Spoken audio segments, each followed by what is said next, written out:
دادی کا پرانا گھر۔ 11 سالہ ارمان دادی کے گھر آیا۔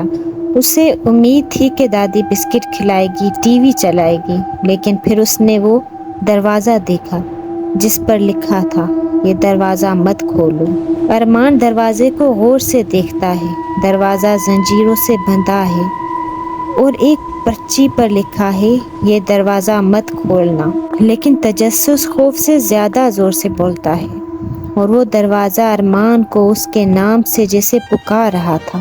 ارمان چپکے سے اٹھتا ہے، فلیش لائٹ ہاتھ میں ہے، زنجیریں خود بخود نیچے گرتی جاتی ہیں، دروازہ آہستہ آہستہ کھلتا ہے۔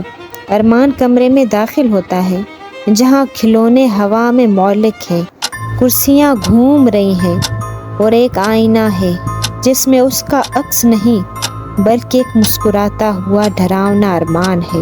یہ کمرہ صرف راز نہیں چھپاتا تھا بلکہ ارمان کے اندھیرے خیالات کو ظاہر کرتا تھا۔ ارمان چیختا ہے اور دوڑتا ہے، دیواریں لمبی ہو رہی ہیں، فرش مڑ رہا ہے اور تصویریں آنکھوں سے اسے گھور رہی ہیں۔ یہ اب دادی کا گھر نہیں تھا، یہ اس چیز کا گھر تھا جو دروازے کے پیچھے تھی۔ دادی آتی ہے، خاموشی سے دروازہ بند کرتی ہے، تالا لگاتی ہے اور مسکراتی ہے۔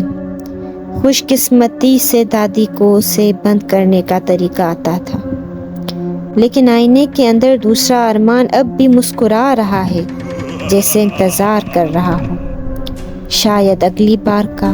اس کہانی سے ہمیں سبق ملتا ہے کہ کچھ دروازے بند ہی اچھے ہوتے ہیں۔ تجسس بعض اوقات وہ چیزیں آزاد کر دیتا ہے جنہیں کبھی باہر نہیں آنا چاہیے تھا۔ اس لیے جو دروازہ بند ہے اس کے پیچھے کی کہانی جاننے کی ضرورت نہیں، کیونکہ وہ دروازہ شاید تمہیں پہلے سے جانتا ہو۔